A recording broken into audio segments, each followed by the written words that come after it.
You're listening to I Love This, You Should Too, with Samantha Hees and Indy Randawa.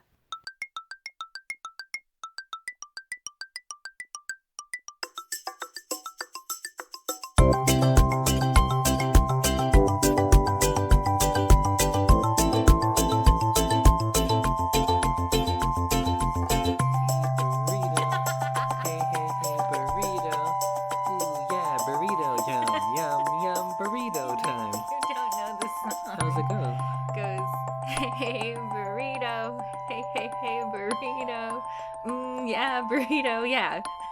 That was pretty close to what I said. No, you said yum, yum, burrito, yum. At every cheer event, you guys eat burritos then? No, we just sing that. But there's no burritos involved? No, there's like arm motions that go with it. Huh. All right, well, welcome to I Love This, You Should Too. My name is Indy, the Blade Runner Randawa. And with me is Samantha, Nexus 6 Hees. Oh. Or are we both replicants? Or are neither of us? Who knows? What is humanity? How can you even be sure? Oh, these questions and more in today's episode of I Love This. You should too. All right. So, how's it going, Sam? It's good. It's good. You never call me Sam. That's weird. I do often, and half the time I do it, you always go, why are you calling me Sam? I've done it on this podcast, actually. Really? And you don't mention it then. So I almost always call you Sam. It's like you never joke on the podcast. That's true, because everyone who knows me knows I'm a deadly serious person. And that's what I love about you. Yeah. It's just how deadpan and like, you know the funniest thing about Indy? There's nothing funny about Indy. It's true. It's true. Oh, and I'm doing fine too, by the way. Thanks. Thanks for asking. Doing? I'm full of burritos. Hey, doing burrito. Good. Yeah. We sang that all the way home. Yeah, we ate burritos, and there's a burrito cheer song, but this was a long preamble. This was. I'm sorry, guys. Let's get to the movie. We should get to it. And before we do, there's always one thing we do before that. We're going to crack open a nice beer. Today we are having Winter in a Tree Well. It was a winter one. It's a Belgian ale from Red Racer. Let's see how it is. Riveting podcasting so far. Yeah. It's quite tasty, though. Glad I tuned in to listen to the host drink beer. Yeah, and sing burrito songs. Thanks, friends. Yeah, it's been like 5 minutes already. But, so last episode, I was talking about a film that I loved, or at least I thought I loved because I haven't watched it in so long, called Blade Runner. And now, Samantha, you've seen it as well. So let's start off with, did you like Blade Runner? I have mixed feelings about Blade Runner. That's her way of saying I hate it. I didn't hate it. I thought it was very interesting, and I think it comes up with some really good, like, not just moral issues, but like really interesting things about the future that like people should be talking about, and I'm sure they are. But I don't know. So do you think it's more like a concept over actual movie? Yeah. A lot of people feel that way, and I get it. Of course I disagree, but no, I get it. I like the concept of it. I think that like the idea of, if you haven't seen the movie, stop, watch it, and then come back. Yeah, all of these, it's like all spoilers all the time. All spoilers all the time. Yeah. So I think the idea of there being like robots that are like slowly trying to take over the world and that kind of thing is something that's like really common this year in 2019, which is when the movie was set. And I got really excited when I saw that on the screen. I think you had told me that, but... It was in the trailer, I believe. I think so. Okay, There we go. Yeah, so I felt like I knew it, but I got kind of excited when I saw it was November 2019, and I'm like, that's like our 3-year anniversary. Yeah, it's coming up right away. It's interesting to see that kind of thing, and how they thought the future was going to be. Yeah. But at the same time, I think I don't enjoy movies that are really dark all the time. Like... literally dark or subject matter dark? Like literally dark. Okay. I like a little like setting, like different settings of my lights and stuff, because I find it really hard to watch something really dark all the time and not get kind of sleepy, or like you said halfway through when we paused that you were sure that it was like rainy and gloomy out. Yeah, yeah, and I credit the movie with that because it was so dark and so rainy in Blade Runner that I felt that in a very literal way. Like, I Yeah. thought it's raining outside. But, so you're mixed on it, but what's your favorite part of Blade Runner? I really liked all of Rachel's clothes. Rachel's clothes. She has some It big, was like big dramatic collars. big collars. In the first scene when she meets Deckard has that big collar, and she's like, Yeah. you think you got something there, I got Harrison this. Ford? Let me show you what's up. And then she comes with those giant collars. And bigger her than head. giant, like her really Shoulders. long pencil skirt and everything. I liked her whole style. It was very retro at the same time as being like supposed to be futuristic. Yeah, and I think that could be said for the movie as a whole. It's, 100%. It's very 80s, it's very 50s, and it's very futuristic all at the same time. A friend of mine, I had a dress as your favorite movie character party at my house long, long ago, and she came as Rachel and had like real good shoulder stuff going on in Did her she dress. do the hair too? Yeah, she did the hair. I really liked her hair too. Yeah. I think I'm a Rachel fan. Yeah, it's very understandable. Yeah. I think we do this like, what's your favorite part? I don't know what my favorite part of Blade Runner is. Could you say visuals? Could that be one's favorite part? The blending of different influences? Sure. I don't know. I love how Blade Runner looks. It was a very visually nice movie. Yeah, and I think it holds up. There's things about it that look very 80s, which is true because it's from the 80s, but it doesn't feel dated as if it's from the 80s because it's of a different time altogether than the 2000s or the 80s. It's just something different, and I really like that. So then what is your least favorite part of the movie? I found it a little graphic, like when what's his name? Roy, which is like the worst name for a villain ever. Like Rutger Hauer. His real Roy. name is Rutger Hauer, which is a way better villain name. way better Like, than Roy Batty. Way better villain That's name. true. Yeah. So when Roy presses out the the Tyrell guys. the Tyrell guy, Dr. Tyrell or whatever his name Yeah. is, his eyes, Yeah. I had to look away. I saw that. I thought you were just like checking your phone or something, but it's like, oh no, I think this head crushing is getting to Sam. Yeah, the only time I checked my phone after the first time when you called me on it After the first time I checked my phone, was when I was getting a phone call. Yeah. And my watch was going and my phone was going and I got That's very true. distracted. But there were a couple of things like when he breaks Harrison Ford's fingers. Yeah, and I'll there's, give like, you a the couple, fingers. Like there's a couple things that are like unnecessarily gory. Mhm. Like it's just not necessary for it to be that gross. And I have a really hard time with like visual violence. I think in a movie I don't like it, and I don't like any of those like ancient Greece or like Rome kind of movies where they like whip people and there's like a lot of like gory violence Oh, and like that your kind of thing. Passion of the Christ and that kind See, of thing. I just can't do it. Yeah. I just can't do it. I've tried. There's like many TV shows that are like period pieces and they should be like really interesting to me because I love a good period piece, but I just can't do the unnecessary violence. It's funny, if you told me Blade Runner, I would tell people that there isn't any violence really in the movie because I didn't even think about that head crushing scene as being particularly violent. But yep, he does put his thumbs right into his eyes. So yeah, absolutely. I kind of forgot about that scene, honestly.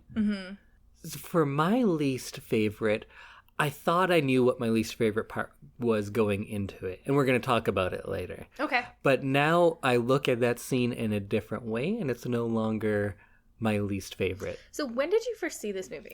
I saw it as like a maybe 16-year-old. Okay, so you Didn't would've care for it. You would have seen it in a different light back then, Yeah. right? And then I saw it again when I was in university kind of studying film in my...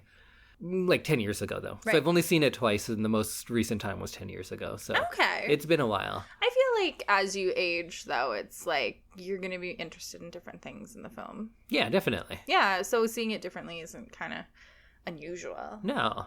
So tell me about the different versions of this movie, because I know there's quite a few. Yeah, we watched the final cut. In the preamble episode to this, we talked about it a little bit. But the original theatrical version was different in quite a few ways. So first, there's a constant voiceover throughout it.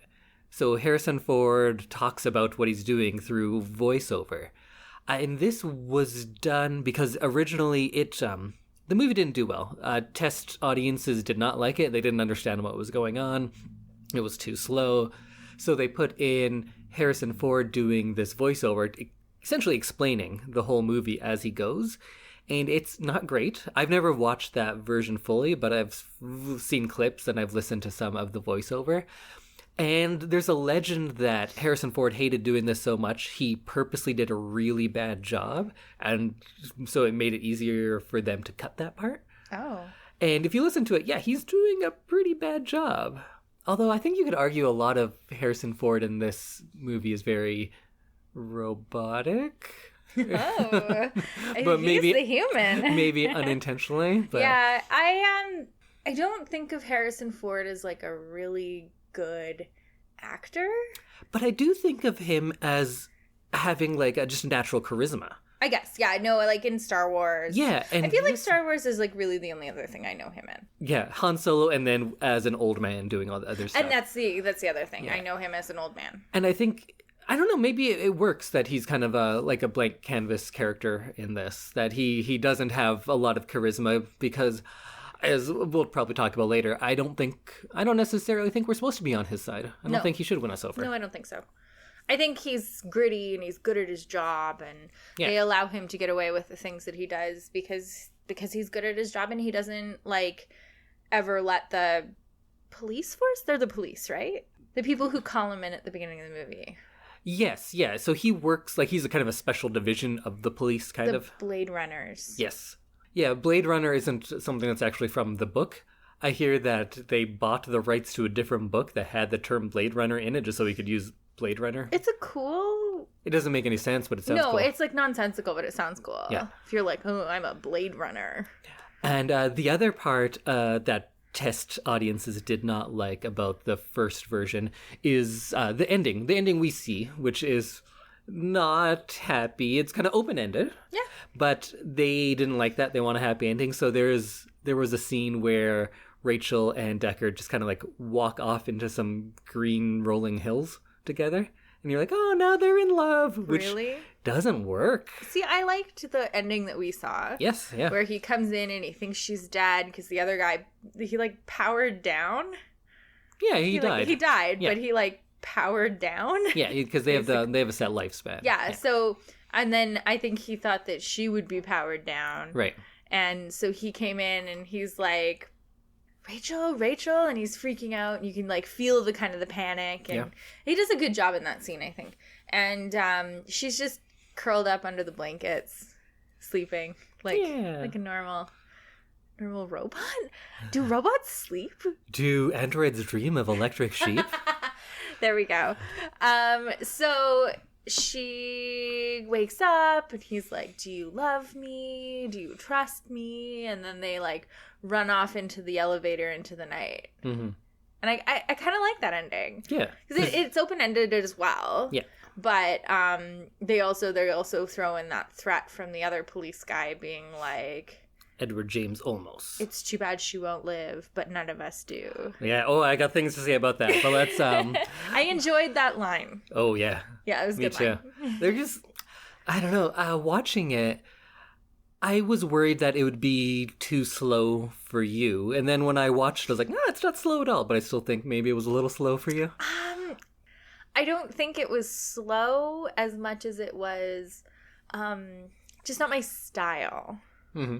So I wanted to talk a little bit about like the opening of the movie. Like the opening scroll. Yeah, so the beginning, so let's talk about slow. There's like 9 minutes of just black screen with white writing with credits. Yeah.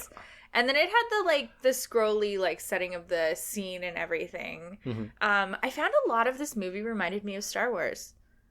Well, I guess that was definitely the biggest science fiction movie at the time. Yeah. Star Wars, the first one coming out in 78, 79. Yeah. Anyways, right around there. And this is right on the heels of that. And plus you got Harrison Ford in it. So there was like the scrolly bit and like that reminded me, and then some of the sets in the city really reminded me of Star Wars. So like the bar and like some of the way that they were dressed, and there's a couple of things that reminded me of Star Wars, but there were also a couple of things. So the office at Terrell reminded me of Game of Thrones. I cannot speak on that as I have not seen a single episode of Game of Thrones. So there's this like really beautifully structured castle in the capital city, which is where like the main royalty lives. Yeah. I'm doing a really bad job of explaining this because I'm trying not to ruin it for him because he's going to watch it. So it's just lots of light and lots of these like naturally lit rooms. Yeah, I think like I always look at it and see that it took a lot from. I feel like we could call all of my movies like the road to Weimar, because I always talk about how it's all comes from different German expressionist movies.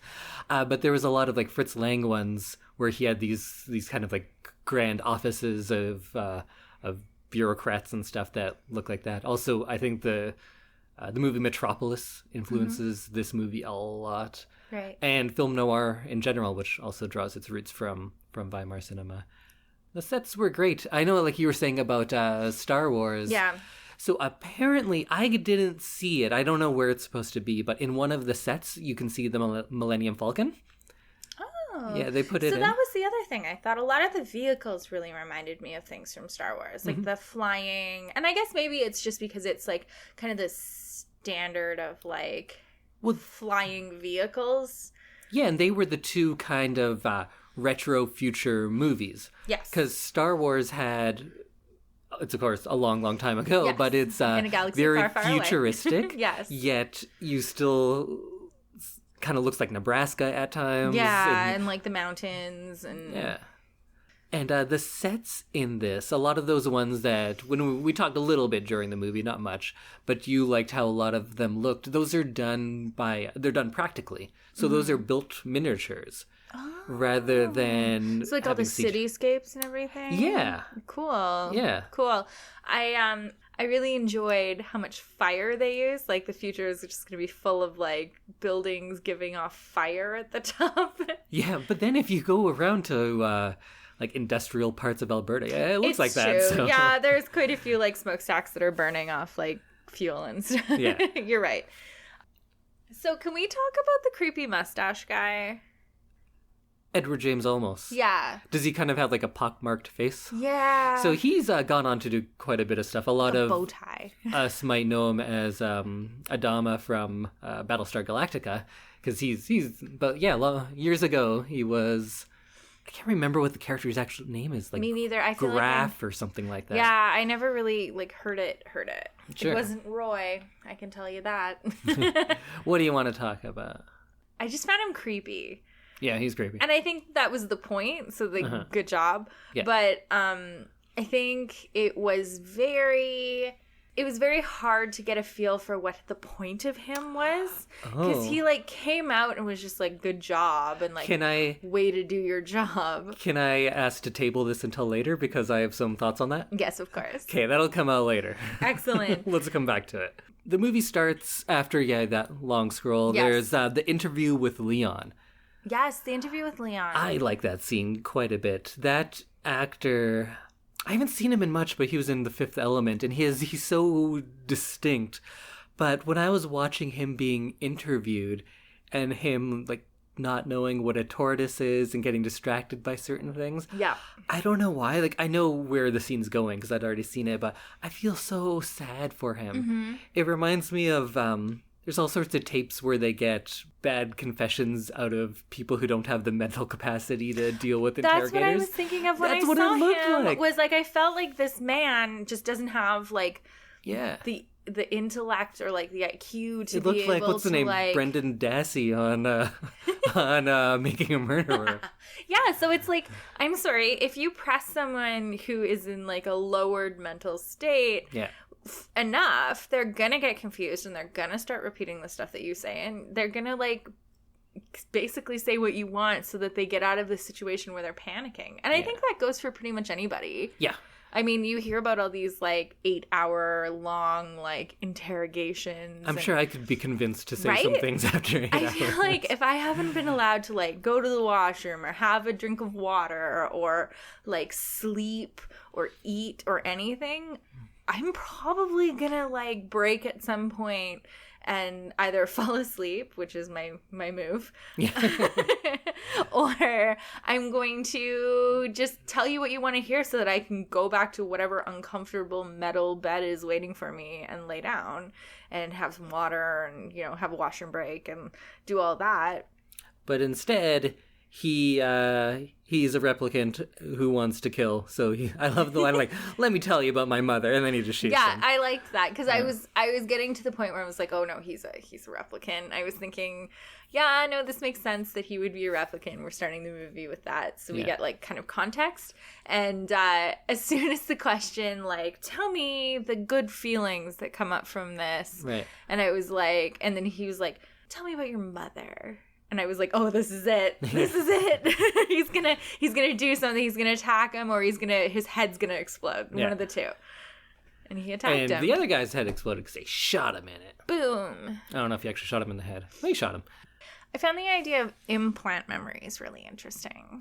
Yeah. So I think it's kind of a neat idea. I was thinking about it as we were watching the movie, and I was thinking about it after. And I think it's really interesting as like a way to control robots.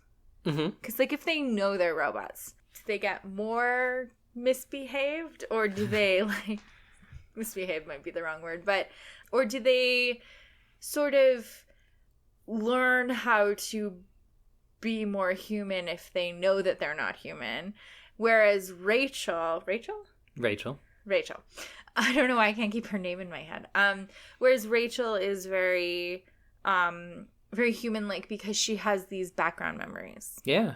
Well, that's kind of what the Matrix posits too, right? The idea of, well, give them memories and then they'll be nice and docile and just go to work every day. Because they think that they're normal and they're, you know, until whatever wakes them up, and then suddenly they're just this like being.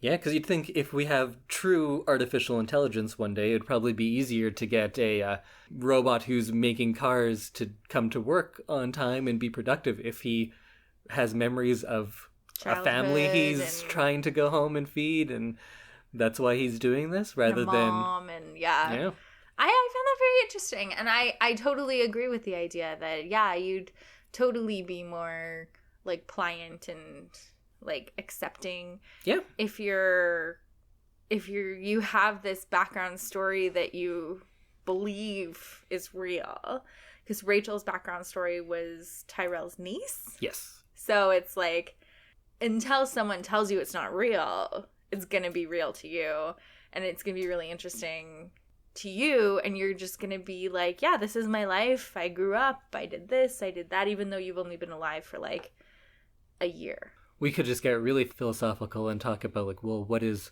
free will? What is free will? Or how can we distinguish it from the illusion of free will? So if you give a robot, or in this case, Rachel, the illusion of free will, the illusion of memories, does she have free will, or is she doing what she was programmed to do because of those memories? Are we doing what we were programmed to do because of our memories? Is it free will, or is it fatalism? Nature versus nurture. Oh, my goodness. Oh, man. What a smart movie. This Also is for our robots. other podcast, Psychology Time. Oh, yeah. With Indy and Sam. It's not a great podcast, that one. It's very boring. Neither of us are psychologists, so it's just wild theories. Did you like all the stuff about eyes in the movie? I find eyes very gross. Yeah, eyes are gross. The extent that I like my eyes to is like putting mascara on my eyelashes and putting in contacts, and that's it. I really dislike taking out contacts. Because you feel like you're going to peel off a layer of your eyeball? I have pinched the jelly of my eye before. Yeah. It is horrific. Yeah, it's not the worst. Eyes are always a really easy symbol to go to. The whole eyes are the window to the soul and all of that. And the eyes are what distinguish a lot of the replicants. Yes. Do you notice that? That red shiny, shine they have? like kind of like reflective Yeah, thing. they have like a red glare in their eyes at certain points. Yes. So you can see it with all of the replicants. Also, what's his name? Edward James Olmos has weird eyes. He has weird contacts in, but it's a whole nother They're thing. like husky blue. Yeah. Yeah, he's like a baby husky. Oh, a baby husky. But not as cute. No, a murderous husky. And then they go to the eye maker. That part was cool. And I didn't quite get why... Who was it? I think Leon was just putting eyeballs on the guy. Yeah, that's creepy. That was weird. I also didn't really understand why it was so cold in his lab. Well, maybe because it's biological material in some sort, right? Yeah, but the eyeballs weren't frozen. Yeah, I don't know. I mean, everything was like caked in ice. I didn't really understand why he was like... Maybe it's just like a butcher working in a freezer, that kind of idea. Maybe, but I feel like everything else would have frozen. I don't know. That confused me. That confused me quite a bit. And then I moved on and was grossed out by all the eyes. Yeah. And I think Roy more than once says, like, oh, if you could have seen the things I've seen. Yes. And, yeah. I like all the eye talk. It was fun. You know what I didn't like? The snakes. Oh, yeah. I forgot. Like, what's the dancer character? Zora? Zora. She has a snake, a fake snake. Of course. A fake snake, because if I could afford a real one, would I be working here? Yeah, they don't really get into that in the movie, but like that's a thing in the book that there's no real animals anymore, but people have Right. animal replicas. She's like a stripper. He's essentially a dancer of some sort, yeah. Okay, because they were saying see her take pleasure from her like snake friend, Oh, and it kind of sounded like that she was doing something with that snake. with that snake. Yeah, well, luckily we didn't have to see that part. No, and she was also like nude when she came back to the dressing room. Yeah. So she showered off all her rhinestones. That was probably like $100 worth of rhinestones. Well, if fake snakes are affordable there, but they probably have a good rhinestone market. I guess. I really did like her death scene. Was pretty awesome. Mm-hmm. It's she's running and she gets, first of all, Deckard is not that great at his job because she's running through crowds and he's just kind of like, he takes a few shots. Shooting through the crowd? Yeah. Like, way to be dangerous. Yeah, and then when he does shoot her, there's the scene in Chungking Express that came to mind first because it's that character and she's wearing the blonde wig and kind of going slow motion through. And Hong Kong in Chungking Express looks very much like LA in Blade Runner. Mm-hmm.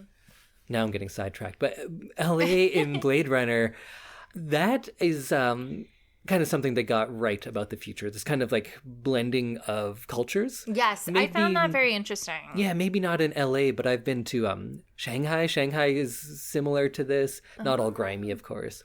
And parts of Tokyo, like I think it's Roppongi. Roppongi looks a lot like Blade Runner. I found it really interesting that they'd kind of abandoned all the old stately buildings. Yeah. And a lot of the like really basic run-of-the-mill buildings that they're kind of building now Mm-hmm. are still in use. Yeah, and there's so many like decrepit old buildings. Mm-hmm. But the JF Sebastian guy lived in one of those really old like architecture like heavy buildings that were very like lots of wainscoting and curlicues and like that kind of thing, and it was really interesting because it was like almost falling down and leaky, and like those are the buildings that were left behind, but the new buildings were still kept.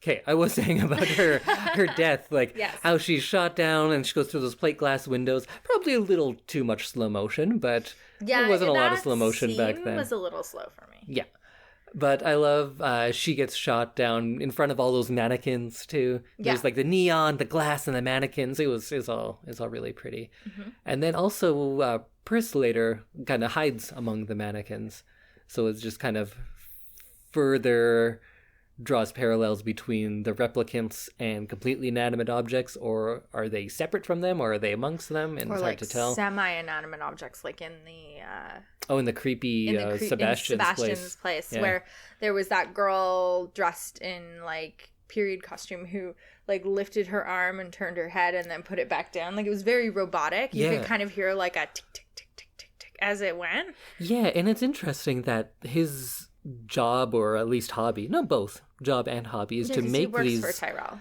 kind of replicants, and you get to see the full scope, I guess, of going from things that look like toys to things that are almost human-like to the replicants who are very indistinguishable from humans. Yeah, I found that really interesting. It was kind of neat to see the juxtaposition of like his weird robot friends. He called them friends, right? Yeah, I think. Yeah, he said, my friends, I made them all. Yeah. Which was really creepy. But clearly this is like a sequestered genius. Like Tyrell is keeping this man in his home so that he can like create stuff for them. Yeah, he's like somewhere between genius and crazy person. And also like completely incompetent to like I wonder if he can take care of himself as well. The character, I'll try not to talk about the book too much, but in the movie too, he's suffering from some sort of degenerative condition because of right. So Earth is kind of poison at this point, and anyone who has the money is leaving. Right. So he's degenerating, his mental capacity's going down. He's also aging too quickly because he says he's 25, right? Yes, but he said that my cells age at a rapid pace, which is why he was denied leaving Earth. Yeah. What's the other place that they go to? Oh, they are, it says off-world. Off-world, I that's think that means Mars. I think in the book it was Mars, but they don't specifically say, but it's another planet. They just say off-world, and then they, like, commandeered a ship, and they found it floating outside of, like, the city, and it was, yeah. So, I found the idea of off-world really interesting, because it's another thing that, like, we're talking about currently is, where will we go when we've used up the Earth? Yeah. What is habitable? And what will we be able to, like, go live on when, like, our children's children can no longer live here? Yeah, or in, like, 20 years. Or in 20 years.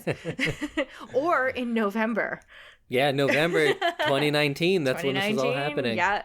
But yeah, I just found it really interesting that there were a lot of parallels to things that are kind of hot topics right now. Yeah, or just at the most basic level, the climate change. It's LA and it's dark and rainy all the time. It rained constantly. Yeah. Also, everyone was constantly wet in this movie. Yeah.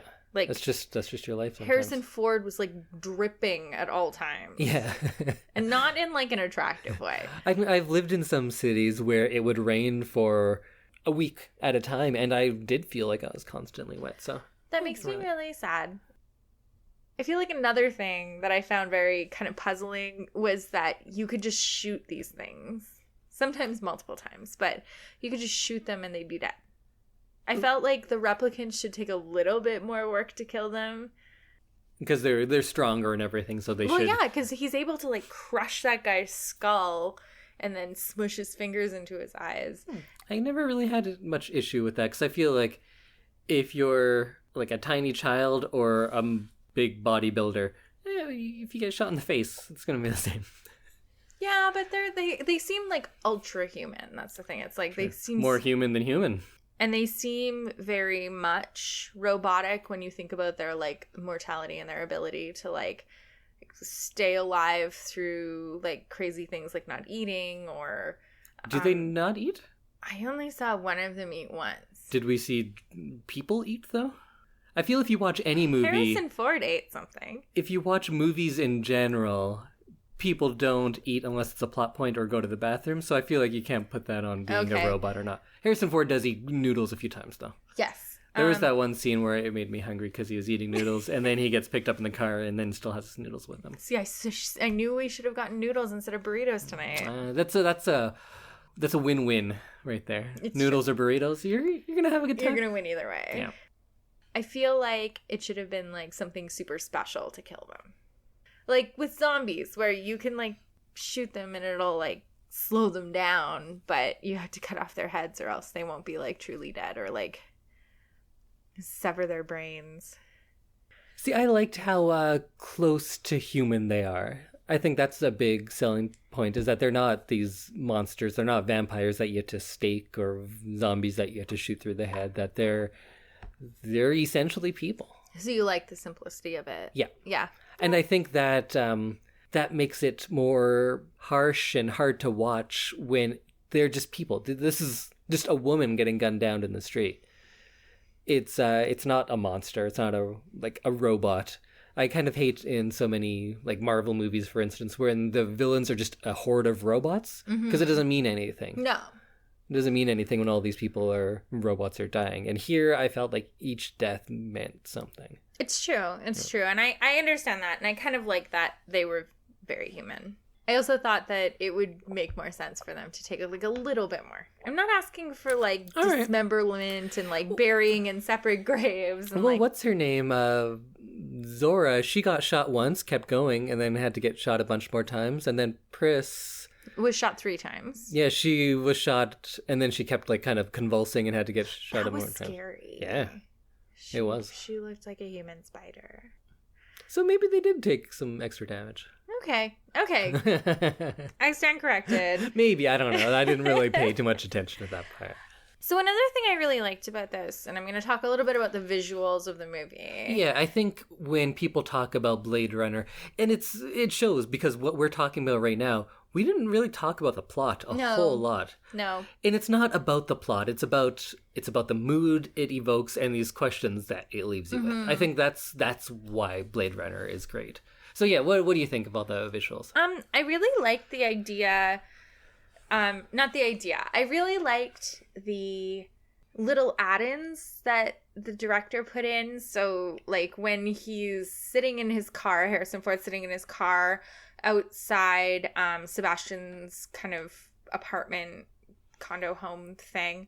And he talks to the girl on the video chat thing, and then she hangs up on him, and then he has to pull away really quickly because there's like these scavengers pulling off parts of his car. Oh yeah, And that seemed very Star Wars. Like they're little Jawas. Yeah, they were tiny. It just really, I liked those kind of moments where you kind of realize how unsafe the city is and how unruly a large portion of it is because he can't even sit in his car and like do his job without people pulling parts of his car off to make money.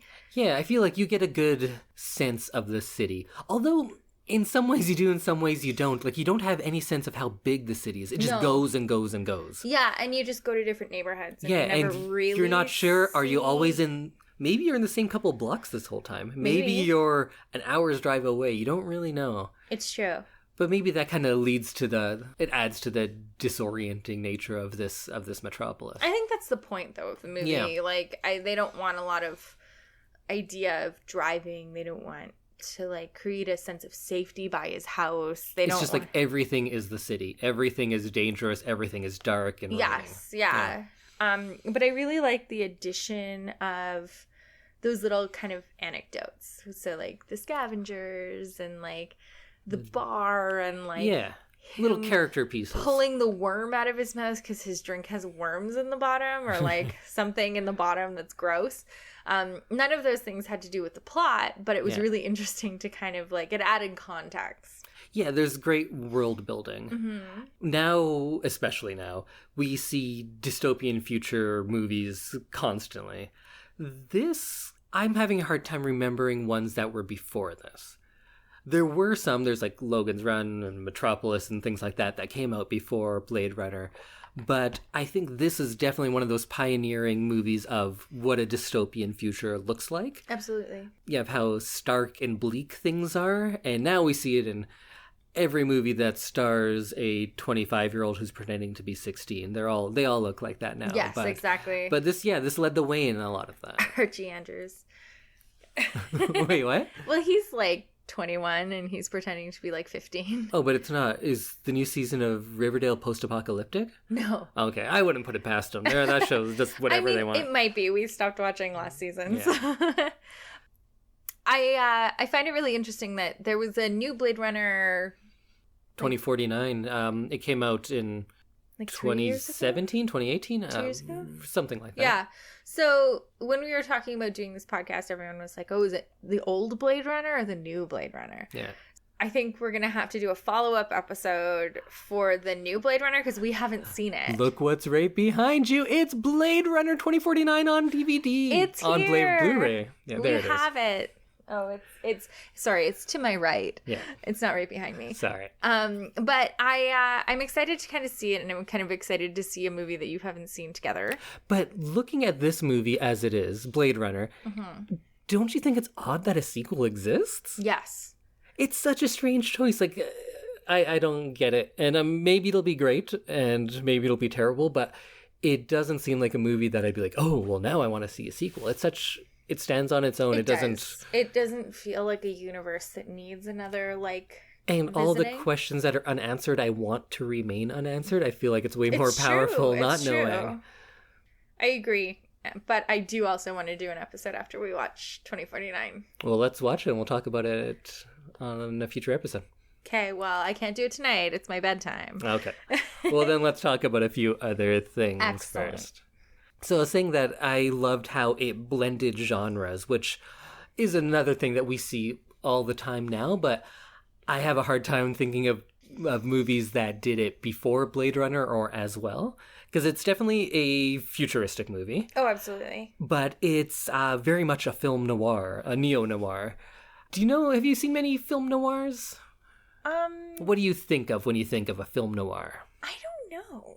So, film Give me noirs some examples. were like detective movies mostly from Right. the really late 30s, but mostly the 40s and 50s.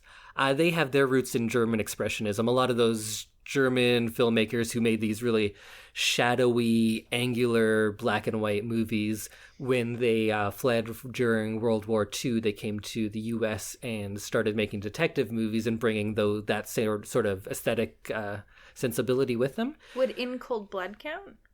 Like the Truman Capote? Yeah. I've never seen the movie. Oh, okay. I feel like I saw it when I was like way too young, just like when I read the book. But I remember it being very, very dark and very like what you're explaining. Yeah, so visually you would see lots of shadows, things like that. But there's a lot of thematic stuff that comes through in both Blade Runner and film noirs. A lot of movies now might kind of mimic a genre, and there isn't a reason. It's like, well, why did this need to be a musical? Why did this need to be a film noir? Why did you need the voiceover? But I think by making this kind of a film noir, it makes us think of the moral ambiguity of film noir movies. So they would often have heroes who were kind of deemed the first anti-heroes in film. Right. So they were doing the wrong thing for the right reasons a lot of the time. Okay, so a like lot Harrison of those... Ford is like shooting people and just like drinking up a storm and doing his job. Yeah, But so- he's doing it because he's really good at his job and he like will ultimately do the right thing. Yeah, so like your Humphrey Bogarts and Jimmy Cagney's would do that kind of thing a lot. And they would straddle the line of the villains from the gangster movies of the 30s, and then they started becoming the heroes, but you couldn't make them too villainous, so they were kind of like in the middle, and that was the birth of the anti-hero, at least in film. Of course, like if you go into literature, like Macbeth is an anti-hero, Right. Michael Corleone in The Godfather, who now, like Deadpool's an anti-hero. Yeah. What about Holly Golightly? I wouldn't say anti-hero. I'd say maybe she's not a one-dimensional, perhaps, but I don't know if I'd say anti-hero. Okay. But yeah, sure, in some ways. In some ways. Yeah. I mean, she's not leading the most wholesome lifestyle. No. I feel like I just think about that because I've read the book, but Yeah. it's very much she's like a sex worker and Yeah. she is living her life because she does this job and then she falls in love and she's doing it for all the right reasons so that she can have like a normal life and she can see her Well, we can save that for the Breakfast at Tiffany's podcast, maybe. breakfast with Indy and Sam. But yeah, I guess that's right. Like, there aren't a lot of female anti-heroes that come to No. mind. What's her name in Madame Bovary, I guess. But anyways, let's start talking about literature and other movies. Sorry. No, it was me more. I think that works in this one because it makes you question Deckard and if he is what it means to be a hero, what it means to be a human. But let's start with the hero. Because when we're talking about Bring It On, we completely thought different people were the heroes and villains in that movie. True. Who are the heroes and villains in this movie to you? I think Harrison Ford is meant to be the hero. Right. And I think that Roy is meant to be the villain. Okay. Roy and his band of Nexus 6 people. Yeah, so I take a different look at it. I think that okay, so let me pitch you this movie. Okay. There's these immigrants, they're escaped slaves They're coming from another place, and then there's someone chasing them down and murdering them. All they want to do is live and have some sort of liberty and freedom. I see but where they're you're being going murdered with for this. that. You see? Like, Yeah, no, it's true. It's true. it's like how Beauty and the Beast and Super Mario games have the same plot, but from different points of view. It's true. This one, just completely depends on your point of view. And so the scene that I was saying that it used to be my least favorite, but now I don't hate it. Yeah. So what did you think of the, I don't know, do we call it a love scene between Rachel and Harrison Ford? Where he's like, tell me this, tell me that. Yeah. Yeah, I found that very uncomfortable. Because I don't think we need sugarcoating. It seems like he's raping her. Yeah, and he's like coercing her he's like basically grooming her into saying the right things Yes. so that he can have what he wants. So I always thought, like, I looked at that scene and I was like, it was the 80s. They thought this is okay. And I'm glad that we've come so far. Now I look at it and it's like, oh no, they were showing that he's a piece of garbage. Yes. Harrison Ford is treating her like a literal object because that's what he believes she is. Yeah. She's a robot. You don't have any agency. Robot You're slave. here for my pleasure. Yeah. By having Deckard treat her that way, it shows us that Deckard is not the hero. Yeah. And is not any better than all of these replicants that he's going around killing. That's fair. So, like, I did not enjoy that scene. That was a very cringy. Yeah. Cringy scene. And I don't think that if I had seen this when I was younger, it would have, like, bothered me quite as much. Mm-hmm. But it's very much a thing nowadays. Mm-hmm. And, like, good for you for understanding that, like, way back when. But I think that just because it's such a, like all of these issues that they bring up, it's very much a thing right now. Yeah. Yeah, this movie is very relevant today. So yeah, definitely go and watch it. But I want to take all this a little further. You could make the argument that that Roy is the hero of this movie. Yes. He cares first for his friends. He wants them to live, and he just wants to live himself. Yes. He has very much a sense of what's right and wrong. He's very honorable in a lot of ways. Yes. He gives Harrison Ford the gun back, so there'll be a fair fight. He saves Harrison Ford's life. He does, and then he dies. Yes. Knowing that he's about to die. Yeah. And Harrison Ford's done nothing. Harrison Ford is there to murder him, and Roy saves his life. Yes. Also, right from the beginning, we hear that these replicants, they don't have empathy. That's what separates them from humans. But when Pris dies, Roy Batty cries. And kisses her. Yeah. And, like, does all the things that a loved one would do. Yeah. Upon discovering that they're, like, the person that they love is dead. Almost as if you were more human than human. More human than human. That is empathy. That Yeah. is 100% empathy. And I feel like that is an oversight on the, like, creators of the Nexus 6. Like, Yeah. just assuming that they don't have empathy and that 4 years is enough of a time where they're not going to develop anything like that. Mm-hmm. They're going to just be robots and then they're going to die and they're not going to be a problem. So I think I've kind of convinced you that Deckard could be read as a villain. Absolutely. And Roy could be read as a hero. Yeah. What if... I see both sides. Yeah. And you could go the other way, of course. too. Absolutely. But there's not a lot of separation there. No, there isn't.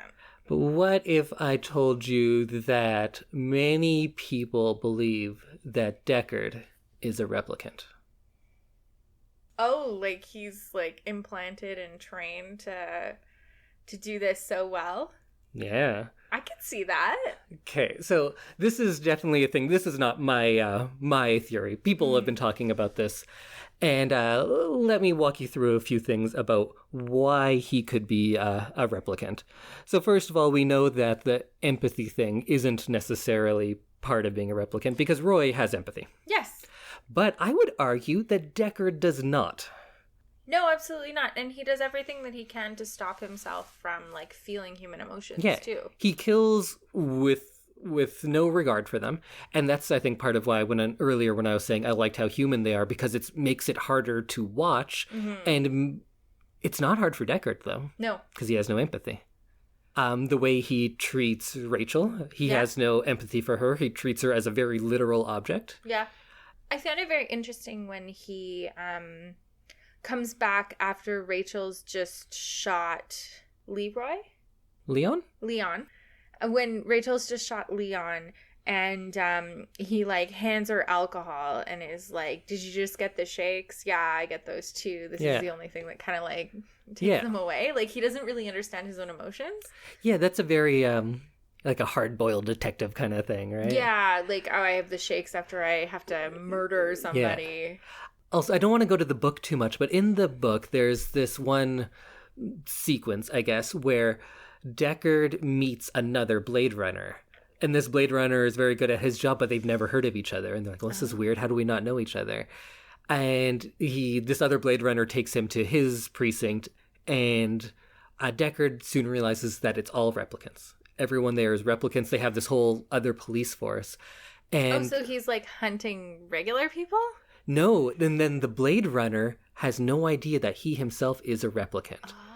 And Deckard's like, well, who better to kill without any remorse or empathy than a replicant? Oh, see, I like this theory. And then Deckard, yeah, he's just like that. But there are things that make it much more clear. For instance, remember that unicorn dream he has? Yeah, he has that, and then the creepy mustache guy leaves him a unicorn in the hallway. Almost as if the creepy mustache guy, Edward James Olmos, is kind of his handler in a way, and he's letting him know, like, I know your dreams, just like Deckard said to Rachel, remember when this happened, Yeah. and he knows all of her memories, all of her dreams. Oh, see. So Edward James Olmos leaves that unicorn to say, hey Deckard, like, I know what you're thinking, I know everything, because you're a replicant. You're gonna run away. And when Deckard gets it, he picks it up, looks at it, just nods his head, saying yes. Yeah. Crushes it, and puts it in his pocket and walks off. Now that you say that actually makes a lot of sense. I didn't really understand the unicorn dream and like the symbolism that came along with it, and like I didn't really get it. There's a lot of there's other thought that it could be kind of this is showing that he is human, Right. Like maybe this this unicorn dream is a part of the collective unconscious. Who's the big collective unconscious guy? Is that Jung? I don't know. That's on our other podcast, Philosophy Talk. But the collective unconscious being the idea that all humanity has kind of a shared background. That's why you see the same archetypes, the same stories popping up in lots of different cultures, Right. because we have something that is unconscious and inherent in all of us that makes us human. So maybe that this is kind of tipping its hat at, no, they have these shared experiences because they're both human. Yeah. So I heard Harrison Ford says, like, no, he's not a replicant, he's a human. But So Harrison Ford has like come out and said that? yes. Oh. But that doesn't matter because his character thinks he's human, so of course Harrison Ford should think he's human. He can't play it like he's a replicant. Dun, dun, dun. But Ridley Scott says straightforward, no, he's a replicant. Oh. The writer had my favorite answer ever for all of these sorts of things. That's a very interesting question with a very boring answer. Interesting. Because if you were to say, like, oh, he's a replicant, then you're like, oh, okay, well, that makes sense. You say, oh, he's a human, you're like, oh, that makes sense. But not knowing makes you question, like, all these other things I was talking about. Like, it makes you think about the movie a lot harder. yeah, who's the hero? Who's the villain? And maybe it's not saying that he's a replicant or that he's a human, but it makes you think, like, well, maybe what's so great about humans? Yeah. What's so great about humanity? We have these people who we know are replicants who have shown all sorts of empathy and compassion. And intelligence, which is why they're enslaved. Yeah. So maybe it's not important whether he is or not. And it's all about, like, well, what's so great about humanity anyway? Oh, I like that. Yeah. I like that. Good movie, huh? Good idea of a movie. Oh. I'm still not a huge fan of the movie. Oh, I really like the thought and the questions and the feelings that it invokes. Yeah.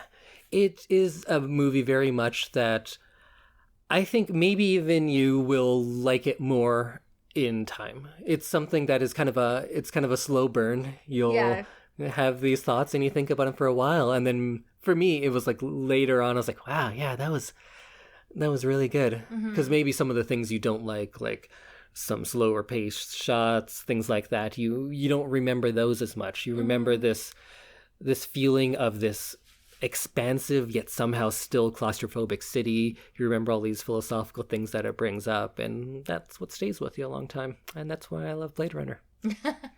I love it. Oh, she loves it. No, You heard it here. no, End. I enjoyed it. Good. I'll take it. I enjoyed it, but I loved the conversation that we had after. Yeah, it is a very fun movie to talk about. It's a thinker. Yeah. Do you have any other last thoughts before we go? I think everyone should go watch this. If you haven't, shame on you for making it all the way through the podcast without watching it. Yeah. Like, just go watch the movie. We give you a prequel so that you can, like, go watch the movie. You should just go watch it. And now we're just going to shame you for a while. I'm excited for more of your picks. Oh, good. Yeah. Good. I'm glad. This was very informative, and I enjoyed hearing all your thoughts about it. So maybe not your favorite movie, but you see why people would, yes, why it's considered a classic. No, in many ways. absolutely. Cool. And I mean, like this is another kind of not quite as popular as Sixth Sense, whereas I knew like a couple of the things that happened in the movie and like quotes and that kind of thing. Mm-hmm. I feel like this is one that you hear quite a bit. And maybe it's because there was the sequel that came out a couple years ago, but I feel like I've always kind of known about Blade Runner. Yeah. It's very influential. It's maybe more quietly influential than some other things, but yeah, this blending of genre, this retro futurism, all those kinds of things have gotten very big since then. And Blade Runner really put a lot of those ideas on the map. Yeah.